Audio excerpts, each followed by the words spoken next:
Gold, trusted gold buyers. మీరు తాకట్టు పెట్టిన బంగారాన్ని విడిపించి ఈ రోజు ఉన్న మార్కెట్ ధరకు కొనబడను.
మోహిని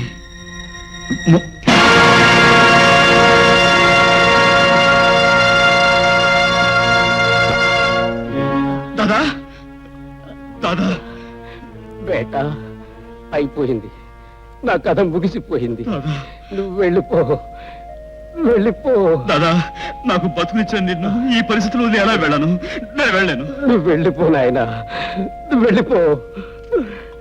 అవును బేటా, అనుక్షణం ప్రమాదంలో, గడియకో గండంగా కత్తుల బాటలో పరిగెడుతూ చట్టం నుంచి తప్పించుకుంటూ ఏదో ఒకనాడు దిక్కులేని చావు చావటం కంటే బేటా కాళీ ఈ జీవితాన్ని చెరిపేసి మంచి మనిషిగా, మరో మనిషిగా కొత్త జీవితాన్ని ప్రారంభించు నాయనా, కొత్త జీవితాన్ని ప్రారంభించు. నువ్వు వెళ్ళిపో నాయనా, నువ్వు వెళ్ళిపో, వెళ్ళిపో.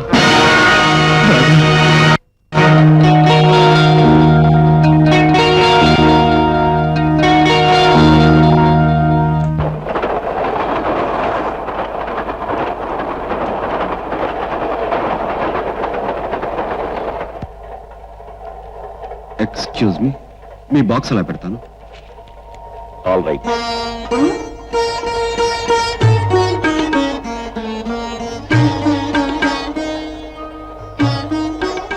నీ పేరేమిటి బాబు? ఏలటానికి రాజ్యాలు లేకపోయినా పేరు మాత్రం రాజా. ఏం చేస్తుంటావు? నా బ్రతుకు ఒక తీయటి పాట కాకపోయినా నేను మాత్రం పాటలు పాడి బతుకుతూ ఉంటాను. I mean pop singer. ఎక్కడికి వెళ్తున్నా? నాది ఒక గమ్యం లేని ప్రయాణం.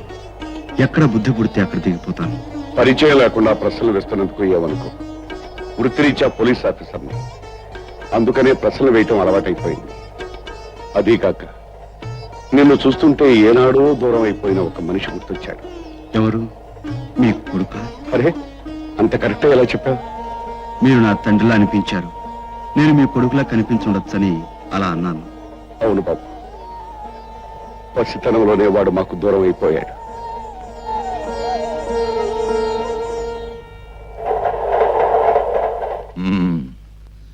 చూడు కైలాసం, ఈ ఊరు మొత్తానికి మన ఇద్దరమే మొగుళ్ళు. ఈ ఊరి నంజుకున్నా, పంచుకున్నా, నవిలినా, మింగినా, ఊసేసినా మనిద్దరమే చేయాలి తప్ప మూడో వాడు మన మధ్యకి రాకూడదు. ఓకే? ఓకేలేవయ్యా. మూడో వాడు వచ్చినా వాడిని పంచేసుకుని నంజేసుకుని మింగేయడం మన సెటప్. నా సెటప్ మా కేటు గట్టి తెస్తాలేవయ్యా. అదేమిటి మొహం ఏమిటి అలా పెడతావు? ఇదేమిటనుకున్నావు? విదేశీ మందు.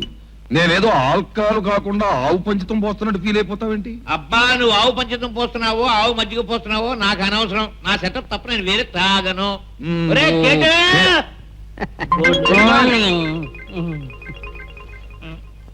చూడబు అద్దా, ఈ రెండు ఒక తల్లి పాలే. అది స్కాచే, ఇది స్కాచే. అయినా నా ఇంటికి వస్తూ నీ మందు తెచ్చుకు తాగడం చాలా బ్యాడ్. ఏమిటా బ్యాడ్? నీ ఇంటికి వచ్చాను కాబట్టి నీ మందు తాగేసి నీ మంచం ఎక్కేసి నేను పెట్టి ఖాళీ చేసి నేను ఉట్టేమంటా? నీతో మాట్లాడడం కంటే ఆరిటి తొక్క మీద కాలేయడం బెటర్. చాలరా, వెయ్యి అర తొక్క మీద కాలు. ఇదిగో మీ ఇద్దరు బయటకు పోండి, బయటకు పోండి. చూడలేదు బేడలేదు, నేను చూసుకుంటాను. పోవాలి బయటకు, నువ్వు వెళ్ళి. ఆయన కైలాసం, ఓ మాట చెప్పు. అసలు నేను ఎప్పుడైనా మందులో విషం కలిపి నేను చంపేస్తాను, నా మీద డౌటా? డౌటే. నువ్వు ఇచ్చినా ఇస్తావు. ఏం పెద్ద బుద్ధివంతుడు నువ్వు. ఇదిగో ఎంత బుద్ధిమంతుడికైనా నీలాంటి గుంట నక్కను చూస్తే విషమించి చంపేయాలని కూడా అనిపిస్తుంది. కానీ చీర్స్. చీస్. సరేగానే బావా, నీ దొంగ బియ్యం వ్యాపారం బాగా సాగుతుందా, లేకపోతే చెక్కు పోస్ట్ దగ్గర ఎవరైనా చెక్కుతున్నారా? ఎవడు చెక్కలేడు, ఓకే. కానీ నేను చెక్కే పడాలని నీ సత్సంకల్పం. చచ్చా. కానీ హైదరాబాద్ లో మా బావ అక్కడ మంత్రిగా ఉన్నంత కాలం నా వ్యాపారానికి ఏం డోకా ఉండదు, ఓకే. కానీ నువ్వే జాగ్రత్తగా ఉండాలి. ఏంటంట? నీ దొంగసారా వ్యాపారం, నీ క్లబ్ వ్యవహారం బయటపడితే తలుపులకు బలిలా కటకటాలనుక నలిగిపోతావు. ఏమి నేను నలగను. హైదరాబాద్ లో మా బావ మంత్రిగా ఉన్నంత కాలం మనకి ఏమీ డోకలేదు. ఆయన చాలా మందితో కనెక్షన్ పెట్టుకుని ఉన్నాడు. కనెక్షన్స్ ఉన్నాయి. మీ బావకి బాగా బ్యాడ్ నేమ్ ఉంది. మీ బావకున్నంత బ్యాడ్ నేమ్ మా బావకి ఏమీ లేదు. పైగా కోతి కొబ్బరికాయ దొరికినట్టు మీ బావ మినిస్ట్రీ డాన్స్ చేస్తున్నాడు. రేపో మాపో పోలీసులు అంటే జ్ఞాపకం వచ్చింది బావా. ఏమిటి? ఆనందరావు అని చౌరి షర్ట్ ఉండేవాడు, గుర్తుందా నీకు? అలా మర్చిపోతాం. ఆడు కొట్టిన దెబ్బ సారా చూపుతో నిన్ను, బస్తా బియ్యంతో నన్ను పట్టుకుని 3 మాసాలు కటకటాలు వెనకాల చూశాడు కదా. అప్పుడు ఆడి కొడుకే కదా ఇప్పుడు ఇక్కడ ఎస్ఐగా ఉంటున్నది. తెలుసు. రేపు అదే ఆనందరావు ఎస్పీగా మన ఊళ్ళో ఛార్జ్ తీసుకోవడానికి రాబోతున్నాడు. అవునట బావా, అవునట. వాడొస్తే కప్పల మీద పావు స్వారీ చేసినట్టు మన మీదకి వచ్చేస్తాడు, ఓకే. అదే బావా, నాకు మతిలో లేదు.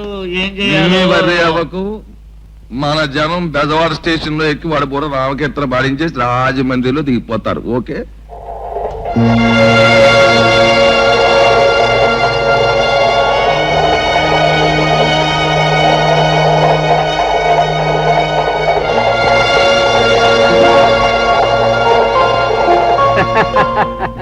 Happy birthday to you Anandarao. Thank you very much. వట్టి విషయం చెప్పడమైనా బహుమతి ఏమైనా ఉందా? నా కూతుర్నే నీకు కోడలుగా ఇచ్చేస్తున్నాను. ఇంకంతకంటే విలువ బహుమతి ఏం కావాలి నీకు? చూసావు శారదా, మనం కట్నం ఎక్కడ అడుగుతామోనని ముందరకాలకు బంధం వేస్తూ కూతురు బహుమతి అంటూ పైసా ఖర్చు లేకుండా మన చేతిలో పెడుతున్నాడు. గొప్ప తెలివైన వాడు. నాకేమీ కట్నం ఇవ్వడానికి అభ్యంతరం లేదు, కానీ పోలీస్ ఆఫీసర్ గా తీసుకోవడానికి నీకు అభ్యంతరం ఉందిగా. చెప్పానుగా గొప్ప తెలివైన వాడని. డాడీ, ఇదిగో డాడీ మీ బర్త్డే ప్రెజెంటేషన్. చూసావా, బహుమతి నేను ఇవ్వకపోయినా మా అల్లుడు ఇస్తున్నాడు, తీసుకో. రవి, అది నీకు ఎక్కడిది? కొన్నా డాడీ. డబ్బులు ఎక్కడే? డబ్బులు నిజం చెప్పు, నా జబ్బు నుంచి కొట్టేశావా? లేదు నాన్నగారు. మరి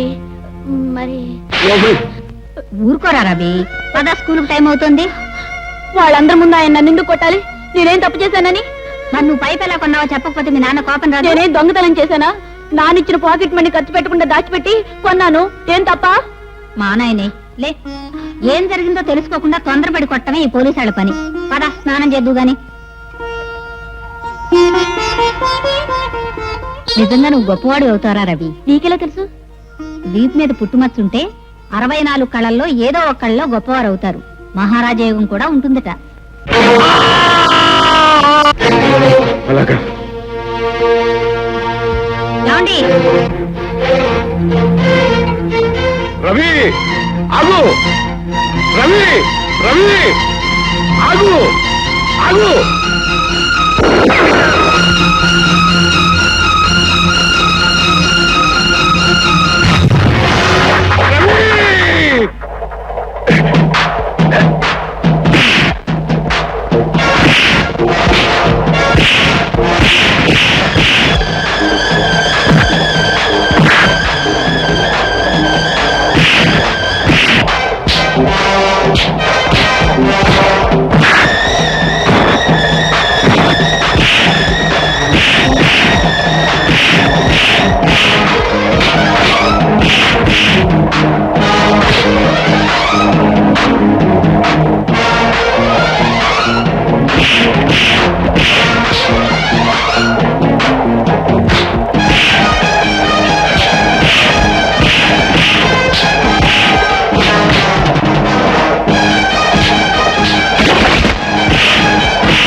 అయినట్టుంది.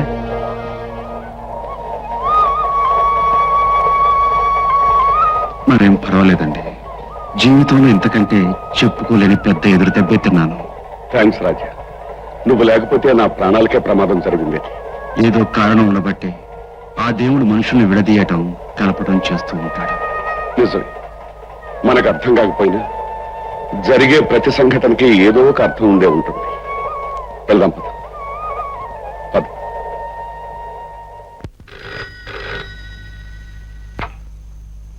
హలో, నేనే మాడుతున్నాను, చెప్పండి. ఆ? ఏంట్రా మీరు చెప్పేది? ఆ? తోటి ప్రయాణికుడెవరో ఎస్పీ గారిని రక్షించి మిమ్మల్ని బాధేసి రైలును దోసేశాడా? ఓరి వాజమల్లారా, కొంప ముంచేశారు కదరా. ఒరే, మీరు ఈ రౌడీ ఉద్యోగాలు మానేసి ముష్టెత్తుకునే ఉద్యోగాలు చేసుకోండి. ఓకే? ఏమిటి బావగారు ప్లాన్ చేసిన సెటప్ అంతా క్షారం అయిపోయిందా? మరి మొహం చూస్తేనే తెలుస్తుంది కదండి, మొత్తం మనంతా మోగాడి కింద జారిపోయింది. ఒరే కేటు, మన సెటప్ అంతా సర్దేసే. అలాగే సార్. మనం వేద్దాం ప్లాన్. వస్తాడు బావా. మందట్టురా సోరాయికు పడుకొచ్చాయి. అమ్మా అమ్మా, నాన్నగారు చర్చుడు. రా రాజా, ఇదే మన ఇల్లు. రండి రండి. ఏమిటా ఇంత ఆలస్యం అయింది అనుకుంటున్నాను. ప్రయాణం బాగా జరిగిందా? ఇతను నా కంపార్ట్మెంట్ లోనే ఉండటం వల్ల ప్రయాణం బాగానే జరిగిందని చెప్పొచ్చు. ఏమిటండి మీరనేది? ఎవరి అబ్బాయి? కన్న కొడుకుని ఎవరు అని అడిగే పరిస్థితి వచ్చిందా అమ్మా? నేను నీ కొడుకునని ఎలా చెప్పుకోగలను? శారద, నీ పసుపు కుంకాలు చల్లగా ఉండాలని నువ్వు దేవుడికేగా దండం పెట్టుకుంటావు. అలా కాపాడగలిగింది దేవుడే అయితే ఇతను నీ పాలిటి దేవుడు. అంటే నాన్న ఇతను మిమ్మల్ని రక్షించాడమ్మా. రైల్లో 4 రౌడీలు నా అంతం చూడాలని ప్రయత్నిస్తే ఇతను వాళ్ళని చావుగొట్టి నన్ను కాపాడాడమ్మా. ఏ తల్లి కన్న పెట్టవు. నా ఆయుష్ కూడా పోసుకుని 1000 ఏళ్ళు వర్ధిల్లు బాబు. ఆయన్ని కాపాడేవంటే మా కుటుంబాన్ని రక్షించినట్టు. నీ రుణం. అమ్మా, మీరు పెద్దవారు, నాకు తల్లి లాంటి వారు. రుణం తీర్చుకోవాలనుకోవటం, కృతజ్ఞతలు చెప్పడం బాగున్నదమ్మా. అమ్మా, నిజంగా ఇతన్ని చూస్తుంటే పెద్దన్నని చూస్తున్నట్టే ఉంది కదూ? అవును బాబు, నిజమే. నీ రూపం మాట చూస్తుంటే అచ్చమ్మ పెదబాబులానే ఉన్నావు. అవును శారద, ట్రైన్లో ఇతను చూడగానే నేను అదే మాట అన్నాను. మీ అందరికీ అలా అనిపిస్తే నన్ను మీ పెద్దబ్బాయి అనుకోండి. వాళ్ళు అలా అనుకుంటే నువ్వు పర్మనెంట్ గా ఇంట్లో మకాం పెట్టేద్దాం అనుకుంటున్నావా? కావాలంటే నువ్వు చేసిన సహాయానికి ఓ పూట ఫోన్ చేసి నీ దారి నువ్వు వెళ్ళొచ్చు. శేఖర్, ఏమిట్రా మాటలు? లేకపోతే ఏమిటమ్మా, ముక్కు మొహం తెలియని వాడిని అన్నయ్యతో పోలుస్తారేమిటి? లోకంలో ప్రతివాడు అన్నయ్యతో సమానమైన వ్యక్తి కాలేడమ్మా. లక్ష్మి, భోజనం వడ్డించు. బాబు రాజా, వాడికి పోయిన వాడు అన్నయ్య అంటే అమితమైన ప్రేమ అభిమానం. అందుకే వాడు అలా మాట్లాడాడు. నువ్వేమనుకో. నన్ను మీరు మీ పెద్దబ్బాయి అన్నారు గనక ఇతను నాకు తమ్ముడు లాంటి వాడు. తమ్ముడు మాటలు ఏ అన్నా తప్పుగా తీసుకోడు. వయసు చిన్నదైనా నీ మనసు పెద్దది బాబు. ఎవరే అనుకున్నా సరే నువ్వు ఇంట్లో ఉండాల్సిందే, ఈ అమ్మ చేతి వంట తినాల్సిందే. అమ్మా, రా బాబు, భోంచేద్దు గాని.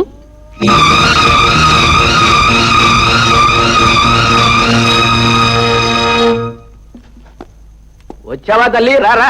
సొమ్ము కోసమేనా? అవును. పేరంటంలో మంగళహారతి పాడినట్టు పతివ్రతలా తయారు ఇచ్చి పాడితే క్లబ్ కస్టమర్స్ రావడం లేదు, కష్టాలు వస్తున్నాయి. అందుకని నా మాట విని. చూడండి, మీ మాట వినే తీరిక ఓపిక నాకు లేవు. నా జీతం డబ్బులు నాకు ఇస్తే నేను వెళ్తాను. తీసుకోమ్మా, నీ జీతం డబ్బులు. గుర్రం గుడ్డిదైనా దాడాకి తక్కువ లేదు. అటే త్వరలో నీకు మంగళహారతి పాడే రోజు వస్తుందిలే. నాన్నగారు, వచ్చావమ్మా. ఇంటి వేళ కాస్త ఆలస్యమైనట్టుంది. క్లబ్ లో ప్రోగ్రాం అయిపోయిన తర్వాత బజార్కి వెళ్ళాను నాన్నగారు. మీరు ఈ మధ్య మరీ నీరసంగా కనిపిస్తున్నారని ఈ టానిక్లు అవి తీసుకొచ్చాను. ఏ కన్న తండ్రి అయినా తన కష్టంతో ఆడపిల్లని బ్రతికించాలి గాని ఆడపిల్ల కష్టంతో తను బతకూడదమ్మా. ఏం చేస్తాం? కళ్ళు లేకుండా చేసి నాకు ఈ కర్మ పట్టించాడా భగవంతుడు. నాన్న, ఎన్నిసార్లు చెప్పాను అలా మాట్లాడొద్దని. ఒక కుటుంబంలో శక్తి ఉన్న వాళ్ళు సంపాదిస్తారు, మిగిలిన వాళ్ళని పోషిస్తారు. అది ఆడపిల్ల కావచ్చు, మగపిల్లవాడు కావచ్చు. దాంట్లో తప్పే ఉంది. నేను సంపాదించేది నా వాళ్ళ కోసమే కానీ పరాయి వాళ్ళ కోసమేం కాదుగా. Correct sister. ఆహా, స్కాచ్ విస్కీ లాంటి మాట చెప్పావు. సంపాదన నీ వాళ్ళ కోసమే అన్నావు గనక ఏది ఈ అన్నయ్య కోసం అర్జెంటుగా ఓ 50 రూపాయలు కొట్టించు. చెయ్యి, సిగ్గులేదురా? నీకంటే చిన్నది ఆడపిల్ల సంపాదించి పెడుతుంటే ఆ డబ్బుతో తాగి తమనా ఆడతావా? మగవాడంటే కష్టపడి తల్లిదండ్రులు పోషించాలరా, పశువులాగా. నాన్న పశువు గిసువు అనొద్దు నాన్న. నన్ను పశువు అంటే నిన్ను కూడా ఆ జాతి కింద జమ కట్టాల్సి ఉంటుంది. రే గాడిద, నిన్ను నాన్న అనవసరంగా ఆవేశపడకండి. అన్నయ్య ఇదిగో ఇది తీసుకెళ్ళు. ఆహా, లోకంలో నీలాంటి సిస్టర్ ఎవరికైనా ఉంటే వాడి బ్రతుకు 3 సీసాలు 6 గ్లాసులు అనుకో. థ్యాంక్ యూ సిస్టర్, వస్తాను. Bye bye. పుత్రుడంటే పున్నామ నరకం నుండి తప్పిస్తాడంటారు. వీడిలాంటి పుత్రుడు ఈ లోకంలోనే నరకం చూపిస్తాడమ్మా. వేదం అమ్మా, చెప్పడం మరిచాను, ఈవేళ ఆనందరావు అంకులు వచ్చాడమ్మా. చాలాసేపు కూర్చుని జై ఎక్కడ అని మరీ అడిగాడు.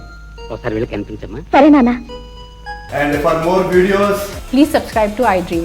Please subscribe to iDream. Please subscribe iDream. And please subscribe to iDream.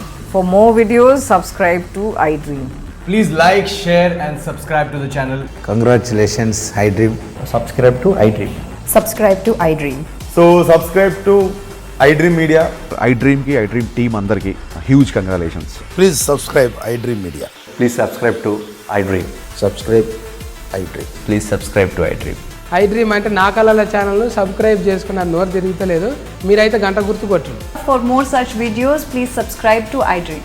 Subscribe to iDream. Please subscribe to iDream. Please subscribe iDream media. Please do subscribe to iDream. Please subscribe to iDream Media. For best entertainment and information, please subscribe iDream. And don't forget to subscribe to iDream.